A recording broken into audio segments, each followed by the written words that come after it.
The sky's falling. The sky is falling, Ruth. What are we gonna do? I've got to go to go get my little can. And say, please give me some money. I have no job. I'm not making any money.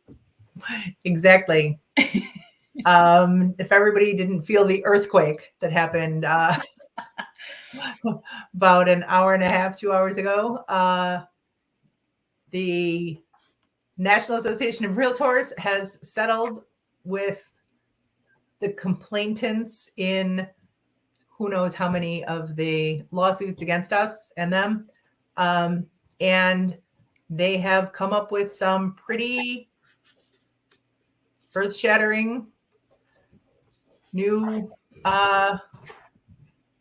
rules. So one of them we're happy about, and that is that it's going to be the law that everybody has to have a contract with their buyers. So I think that's awesome. I lost a buyer a couple of weeks ago because I asked them to sign a contract. I'm sure that they just went to somebody who didn't ask them for that. But one of the things that came out of the Tom Ferry event I went to was he said, we need to show our work. We need to stop renting a Lambo for our videos and getting out of it in red bottom shoes. We need to appeal to the work ethic of the rest of our country. And if you're, presumably we're preaching to the choir here. If anyone's tuning in, you are an agent who actually works. If you don't, you're probably not going to be an agent very long. So I think that's going to be a lot harder. But for those of us who work, we're always reluctant to let people know that. We're always reluctant to show them that it's hard. I think there's a balance that has to be achieved. You don't want to walk around, whining and look at all I do for you. Look at all I do for you. But a lot of times they don't even know what we do for them. Why not? Why don't we tell them? If you go to get your car looked at, they give you an itemized bill. They don't just say, oh, well, we looked at it and here it is. They tell you everything they did. And that's why the bottom number is so big, right? So I think we need to work on ways to do that, help people understand. One of the things that we're committing to with our team is weekly communication, not just communication, but reports to buyer and seller clients on a regular, consistent basis, so that they don't fall into the number one complaint about real estate agents. I didn't hear from them enough. So those are the things I think we need to do to shore up our value proposition. But what is the other thing? The other big thing that there's not going to be a line in the MLS for compensation to buyers. Which is ironic because I feel like we just did that. Like they just made it that it had to be shown everywhere. Public, right? Now it's going to disappear.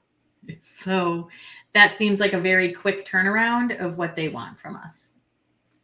Yeah. And the irony to me is there's a lot of talk right now about the unaffordability of housing. And that's what we were going to talk about today before this happened. So we know that prices are way up because we have a supply problem. And I loved in the article that we read, it said a supply problem needs a supply solution, right? Because we weren't out there, Ruth, building those houses. Right, exactly. My hammer.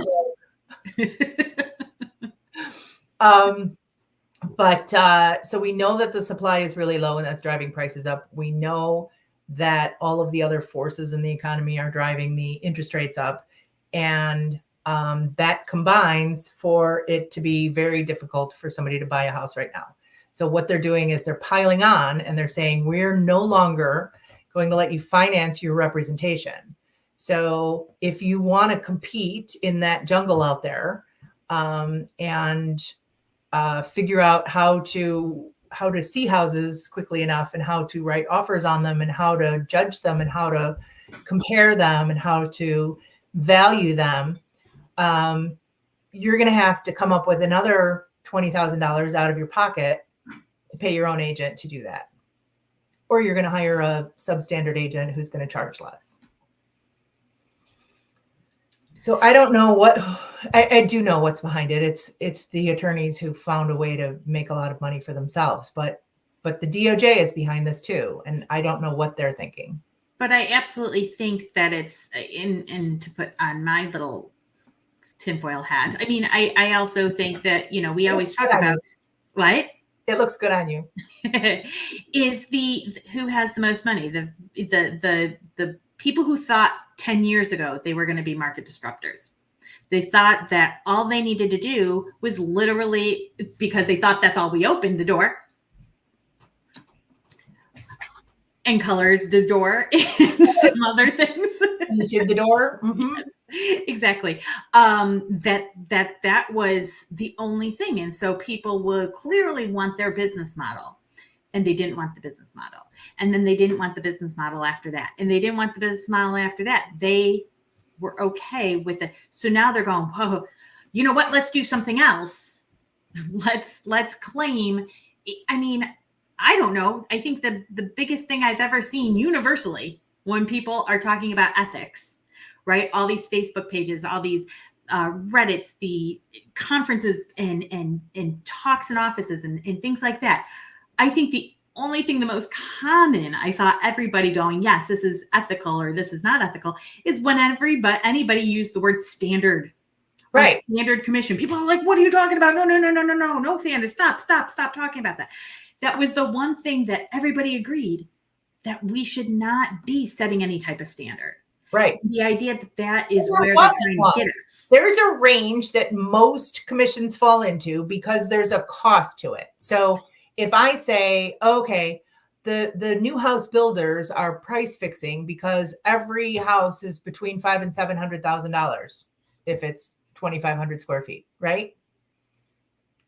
Okay, or maybe that's about how much it costs, depending on the location and the finishes, to build a house for 2,500 square feet. Correct. And just like, Ruth and I have always, we, to an extent, I can see, we've talked about listing houses with different fee structures, and we have offered listing a house at a different fee structure based on what we provide. We always have our basic things that we provide.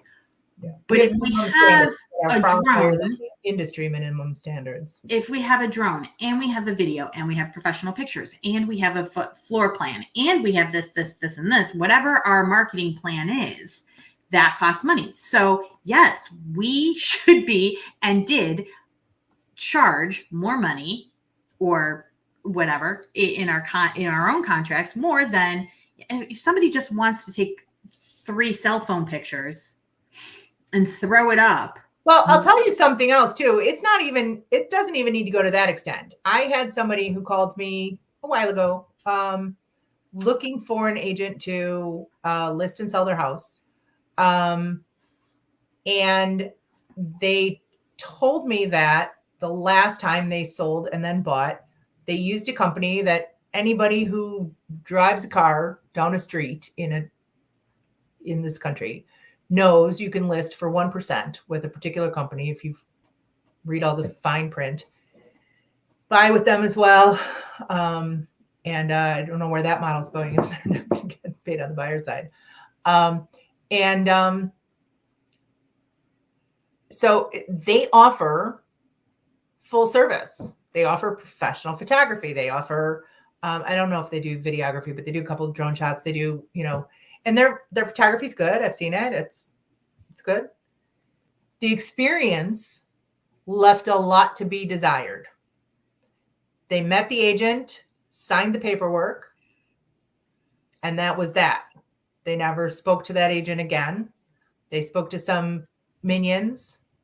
They spoke to some admins and never had any kind of counseling on how to look at various offers. Never had any input on all of the stresses that they were going through, how to handle the logistics. Just all of the experience that we provide is not going to be provided by somebody who charges a lot less, because it couldn't possibly work. So, I mean, agents know this. They know that they set their own fees based on the things that they do. Some of them are going to be, line items that cost money. Some of them are going to be the fact that they have experience and skill, or they're new and they have a lot of energy and they have great people to ask, or they're on a team that's going to back them up. All of those things that we bring into it, we know that there are agents in our markets who charge less or who charge more. The idea that somehow that was never available to people is just ridiculous. I mean, it's everywhere. Like, you can find ads that say this, right? Yeah, absolutely. And they've been around quite a bit of time, and they still have a market share, but not all the market share. Yeah, and they don't They're still probably have enough, because they still tend to fall short when it comes to the actual transaction. So really, so they're trying to beat us this way.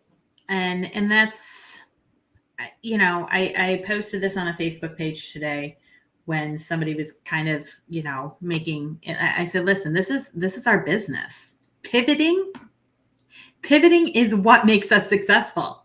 Because if you say this is how a house sells, or this is how a buying side goes, you're going to drive yourself insane or sell somebody short, because every single transaction is different. And so we are the masters of pivoting.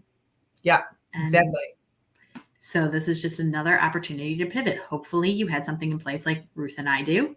Hopefully you know exactly how to sell yourself. You know the exact product in which you are going to be offering your clients, and just go forth and be confident in that.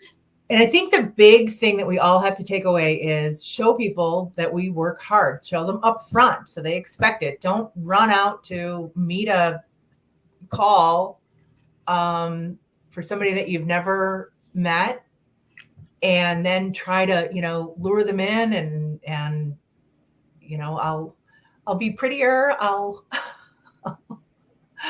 lose weight. I'll get contacts, right? Show them what you do, tell them what you do, have that buyer consultation, get them to start practicing now and get them to sign that contract.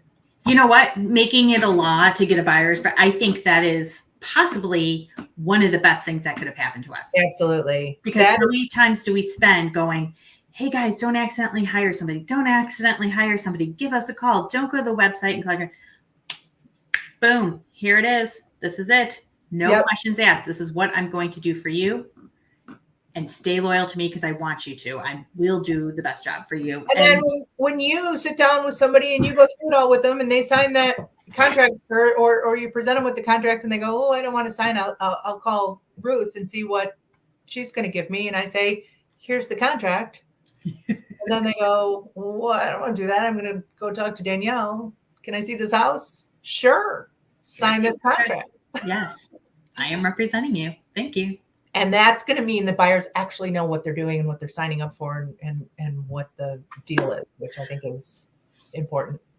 But I would love to see what other people's questions are, concerns are, ways they think it's a positive, ways they think it's a negative. Maybe I am, not thinking some things through. Maybe I'm thinking it's not the worst thing in the world. And I don't think, and the other thing I don't think is that everybody needs to throw NAR and the MLS in the garbage. Right. Exactly.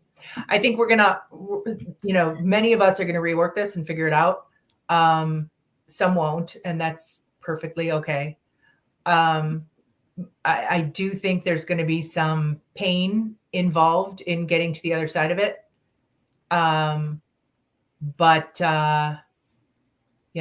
like you said, we pivot. We're resilient. We've been around for 150 years or whatever it is. So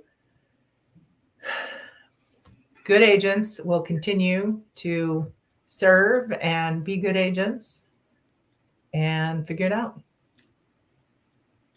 Until next week, have a great St. Patrick's Day weekend. Yay! Yes.